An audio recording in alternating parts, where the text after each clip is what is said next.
Blue Ridge Parkway glides across the spine of the Blue Ridge Mountains, offering 469 miles of the most accessible scenic mountain views in the Appalachian Mountains. It's called America's favorite drive, and for good reason. 16 million people visit the Blue Ridge Parkway annually. It's the most visited national park unit almost every year since 1946. We've made over 100 videos along the Blue Ridge Parkway, and over the years we've learned a few myths and legends along the parkway in North Carolina. And we've experienced a few strange things ourselves. In this video, along with sharing some amazing scenery, I'm going to share some of these myths, legends, conspiracies, and some of our own stories. Make sure you leave your questions and comments down below, and I've left links in the description. So go ahead and hit the like button, and let's get started.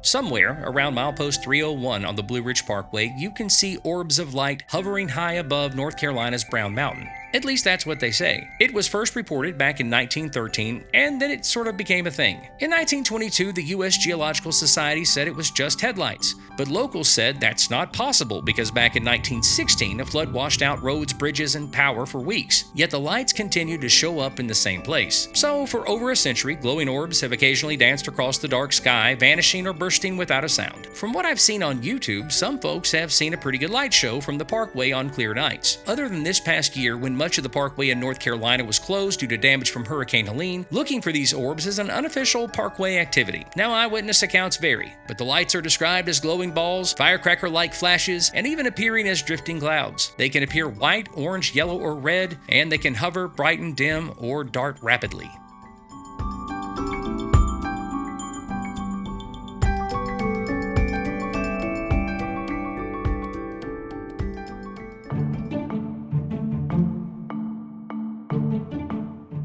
One scenic attraction on the parkway is called the Devil's Courthouse. It was seen as spooky, there's that word again, long before European exploration in the region. In Cherokee lore, it was said that caves existed underneath this mountain, and these caves were the private dancing chambers and dwelling place of Judaculla, a giant with very interesting eyes. The top of the mountain was said to be his judgment seat. The Cherokees believed that Judaculla was a mighty hunter having one foot in the physical world and another foot in the spiritual world. These days, there are no caves here, just a trail leading to the top from the parking lot of the overlook. Early European settlers borrowed from the Judaculla myth, naming the mountain the Devil's Courthouse, saying that the devil held court there. Maybe it's just me, but that name really doesn't suit this amazing scenic location right here on the parkway.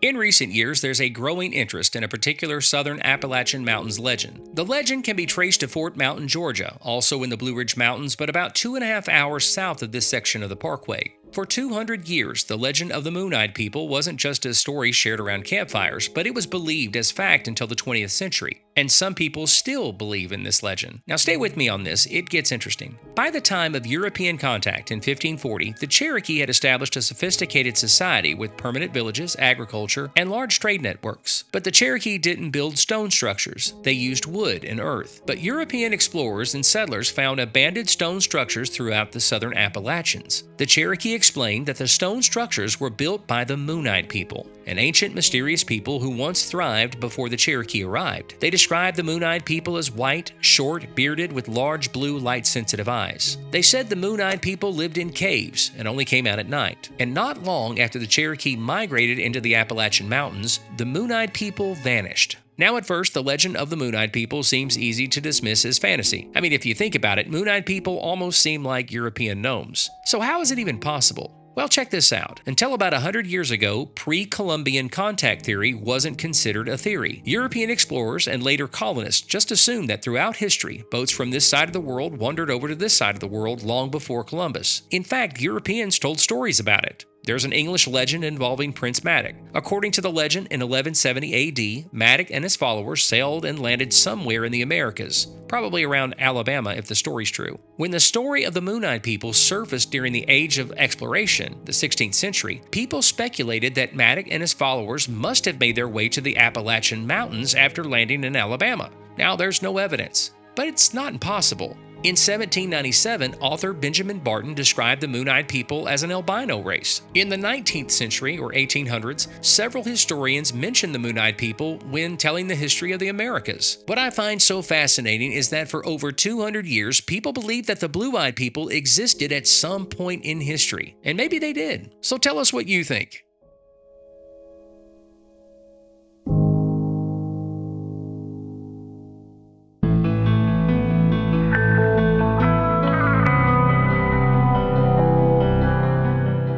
The Blue Ridge Parkway in North Carolina is a great place for hiking. From the Blue Ridge Parkway, one may access the Appalachian Trail, the Mountain to Sea Trail, and countless more. There are vast wilderness areas to explore here, but if you've not spent a lot of time hiking the highlands in North Carolina, take my word for it, it's a different kind of hiking experience. It's not surprising that a lot of legends come from the trails. As I'm sure you guessed, there are some Bigfoot sightings, but not as many as you'd think. Bigfoot is certainly a part of the lore here, but there aren't as many sightings here as there are in other areas in the Appalachian Mountains. But there have been some interesting animal sightings. In the early 2000s, several witnesses reported seeing a large white stag, which isn't impossible. Years ago, an albino doe used to feed on our property, but it's extremely rare.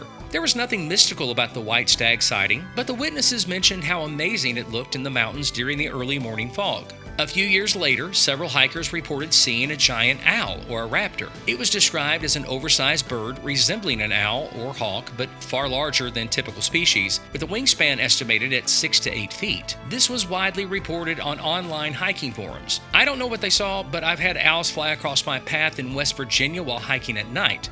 It's terrifying. Some owls are huge. Numerous hikers have reported seeing a large black cat-like creature. Witnesses are convinced they are not seeing bobcats, coyotes, or bears. They describe it as looking like a mountain lion, with a sleek build, dark fur, and often seen in the densest part of the forest near dusk. No photographic evidence or physical remains have been documented.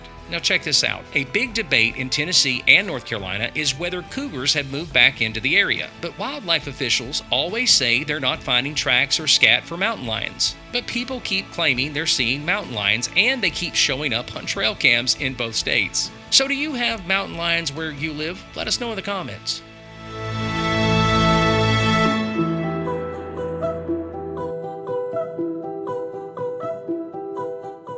Historically, the Blue Ridge Mountains are a strategic region for the Department of Defense. Some people think the government is up to something along the Blue Ridge Highway. Back in the days when we listened to the radio with an antenna, it was common to get unusual interference on the parkway, but radio static is normal in the mountains. In this case, people reported voices speaking foreign languages over the static. But that's not as mysterious as one might think. There's a logical reason for that to happen. But there are weird things that happen in the modern digital world. Most of the time, you can't rely on your cell phones on the parkway because you're in the middle of nowhere. But in some areas of high elevation, if you're on a certain side of the mountain, a cell phone will indicate a full signal and full charge. But when an attempt is made to use the cell phone, it doesn't work despite the signal, and all of a sudden the battery is low. Digital cameras sometimes fail to focus. And here's something interesting. I've checked my video footage after leaving the parkway, and a large percentage of the video is blurred, or it has unexplainable artifacts. And the worst part is that every trip, even when recording this video, the one you're watching right now, recordings are mysteriously lost. We've been making videos on the parkway for about 10 years. We are so accustomed to this happening that I always try to capture more video on the Blue Ridge Parkway in North Carolina than I do in any other wilderness areas, just to make sure I have enough video at the end of the day.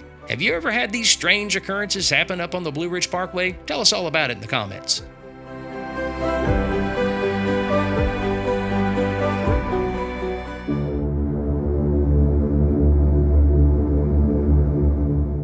Time flies when you're having fun. That's what they say, and it's especially true on the Parkway. One of the strangest things we've experienced on the Blue Ridge Parkway in North Carolina is time loss. On several occasions, especially when ascending Mount Mitchell from the north, what has felt like an hour or so turned out to be a half a day or longer. This has happened more than once, and for some reason, it was always cloudy and real foggy when it happened. We didn't think much about it until I noticed that several other people have reported the same thing in the same area. It's likely that we were having so much fun that we weren't paying attention to the clock. But for decades, people have speculated that the National Park Service hides evidence of everything from UFOs to atmospheric experiments around the parkway. Some people think the government is hiding something that happened at Graveyard Fields back in the early 1940s. I talked a lot about this on a couple of videos I made while hiking here. There's a link in the corner of your screen to the first video I made while hiking Graveyard Fields. That's when I realized something didn't make sense about the official narrative. Let me explain. The Park Service says large trees can't grow here because the soil is extremely poor. They say that logging caused a forest fire to burn so hot that it damaged the nutrients in the soil. Some sources say that's why it's called Graveyard Fields. But this same area was called Graveyard Fields before it was consumed by a forest fire. Some stories say that the settlers called it that, and they may have borrowed the name from the Cherokee. It's certainly true that this region was devastated by several forest fires in the late 19th and early 20th century. Logging companies left a lot of slag on the forest floor. This happened all over the Appalachian Mountains. We cover it a lot in our videos. But it's questionable if Graveyard Fields was even consumed by a fire. Make no mistake, the soil was severely damaged here from something. But if it wasn't a forest fire that damaged the soil,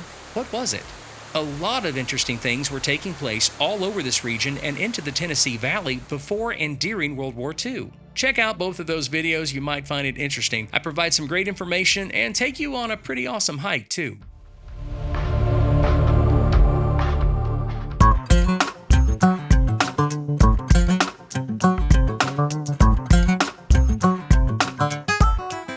But what do you think? Which one of these myths or conspiracies do you find the most interesting? Can you explain any of this? Let us know in the comments below. I want to hear what you have to say. The Blue Ridge Parkway in North Carolina is amazing, and isn't it great that so much of the parkway in North Carolina is back open? By the fall of 2026, the Blue Ridge Parkway should be back to normal, and I can't wait until next year. I want to thank you so much for watching this video. I'm sure you'll like one of these videos too. Don't forget to hit the like and subscribe button. My name is Marion, and this is A Nose for Life.